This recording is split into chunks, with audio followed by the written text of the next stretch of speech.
Very good morning to all of you. I hope आप लोग बेहतर होंगे और लगातार अपनी परीक्षा की तैयारी कर रहे होंगे, लगातार पढ़ाई भी कर रहे होंगे, ज़्यादा से ज़्यादा समय प्रैक्टिस कर रहे हो, लेकिन चिंता बिल्कुल नहीं कर रहे होंगे।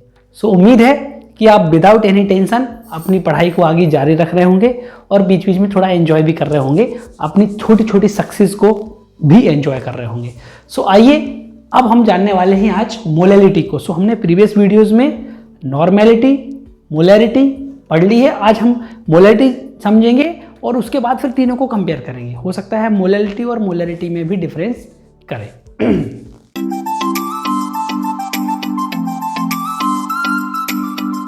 सो 1000 ग्राम विलायक में उपस्थित विलेय के मोलों की संख्या को मोललता कहेंगे। कोई सॉल्यूशन अभी हमने जो बनाया था, जैसे हमने मोलरता निकाली थी तो उसमें हमने क्या किया था, एक जार लिया, उस जार में हमने थोड़ा सॉल्ट डाला यानी कि NaCl, ठीक है, और सॉल्ट को हमने पानी से डिसॉल्व किया और यहाँ तक 1 लीटर इसको मेकअप कर दिया। यहाँ तक भरने पर ये 1 लीटर हो गया। ये हो गया 1 लीटर विलयन। यहाँ ध्यान देने वाली बात ये है कि हमने विलेय प्लस विलायक दोनों मिलाकर कुल विलयन कितना बनाया? कुल विलयन बनाया 1 लीटर, ठीक है। जैसे NaCl यानी नमक और पानी यानी जल दोनों मिला के जो विलयन बना वो 1 लीटर बना। इसमें थोड़ा सा डिफरेंस है, वो ये है कि हमें जब मोललता ज्ञात करनी है तो पहले विलायक लेना है कितना? 1000 ग्राम। यानी हम इसमें विलायक को पहले तौलेंगे, उसका भार लेंगे 1 किलोग्राम। 1 किलोग्राम विलायक लेंगे। अब देखो, मान लो यही सॉल्यूशन में हमें एक मोलल बनाना है। ये तो है 1 मोलर, यानी मोलरता इसकी 1 होगी मान लो। लेकिन अगर हमें मोलल यानी मोलैलिटी के हिसाब से बनाना है तो क्या करना होगा? सबसे पहले हमें एक अन्य जार में पानी को पहले तौलना पड़ेगा, वेट करना पड़ेगा, उसका भार, द्रव्यमान निकालना पड़ेगा। कितना? 1000 ग्राम। सो हम पहले किसी तराजू पे उसको टेयर करेंगे, जार को रख के, और फिर तौलेंगे कि पानी कितना ले रहे हैं। सो 1000 ग्राम हम इसमें मान लेंगे। कितना वाटर लेंगे? पहले 1000 ग्राम सॉल्वेंट या विलायक कितना लेंगे? 1000 ग्राम पहले। फिर उसमें डालेंगे NaCl। अब इस NaCl के कितने मोल हम इसमें डाल रहे हैं, कितनी मात्रा डाल रहे हैं, वो कहलाएगी इसकी मोलैलिटी। मान लीजिए मैंने पहले 1000 ग्राम इसमें ले लिया पानी, फिर इसमें 58.5 ग्राम ले लिया मैंने NaCl यानी कि नमक। सो 1000 ग्राम पानी में यानी कि विलायक में नमक के मोलों की संख्या कितनी है? सो 1000 ग्राम पहले विलायक लिया और 1 मोल हमने क्या लिया? नमक। सो इसमें इसकी मोललता यानी कि नमक की मोललता हो जाएगी 1। इसको बोलेंगे 1 मोलल विलयन। ये है NaCl का 1 मोलल विलयन। सो अब आपको क्लियर हो गया क्या? पहले हमें 1000 ग्राम विलायक लेना है ना, उसमें हम कुल विलयन बना रहे थे 1 लीटर। एक जार लिया, उसमें पहले नमक डाला था, फिर पानी घोला और घोल के कुल विलयन बनाया 1 लीटर। इसमें ऐसा नहीं है। इसमें क्या है कि हमें पहले क्या लेना है? 1000 ग्राम विलायक यानी पानी को पहले तौलना है। उसमें लीटर में ले रहे थे, वॉल्यूम में ले रहे थे। इसमें पहले भार यानी तौलना है, द्रव्यमान लेना है उसका 1 किलोग्राम। फिर 1 किलोग्राम विलायक में विलेय के कितने मोल डले हुए हैं वो कहलाती है उसकी मोललता। सो ये हो गई आपकी उसको परिभाषा। 1000 ग्राम विलायक में उपस्थित विलेय के मोलों की संख्या को उस विलयन की मोललता कहते हैं। इसे स्मॉल m से प्रदर्शित करते हैं। इसका फॉर्मूला देख लेते हैं। W/m वही है भार बटे अणुभार, जैसा कि हमने पहले मोलरता में किया था, भार बटे अणुभार। यहाँ हमने इसको m1 इसलिए लगा दिया है क्योंकि मोललता को स्मॉल m से डिनोट करते हैं। सो यहाँ हमने मॉलिक्यूलर वेट के लिए m1 लिख दिया है ताकि थोड़ा सा डिफरेंस रहे। यहाँ 1000/W, ये बस केवल डिफरेंस है। W यहाँ पे क्या है, कैपिटल W, विलायक का द्रव्यमान, यानी जो विलायक है वो कितना लिया हमने, कितना भार लिया, वो द्रव्यमान यहाँ लिखते हैं। सो ये हो गया मोललता। आपको क्लियर हो गया होगा। आइए एक एग्जांपल इसका कर लेते हैं। मान लीजिए मैंने 500 ग्राम जल में 20 ग्राम NaOH घोलकर विलयन बनाया।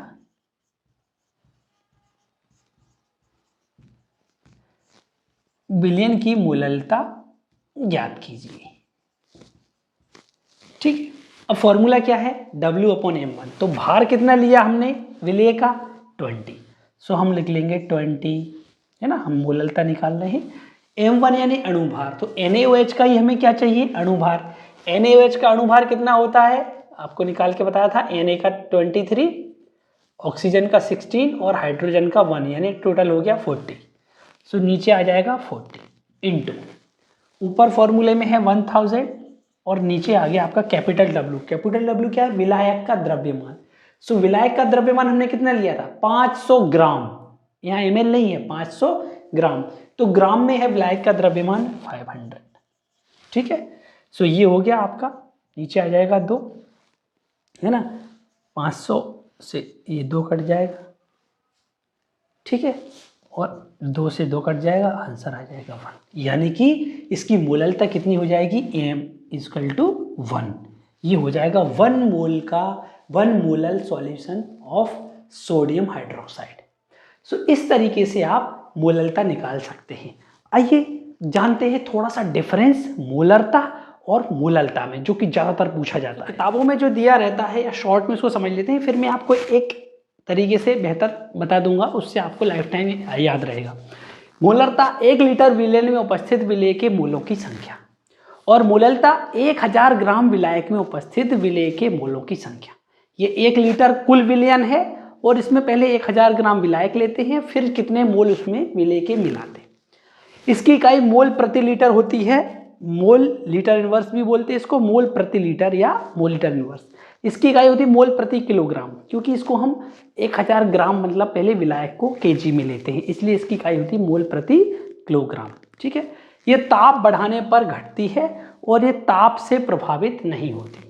मोलरता अगर टेम्परेचर बढ़ा देते हैं तो ये घट जाती है, लेकिन मोललता का टेम्परेचर पर कोई प्रभाव, टेम्परेचर से इस पर कोई प्रभाव नहीं पड़ता।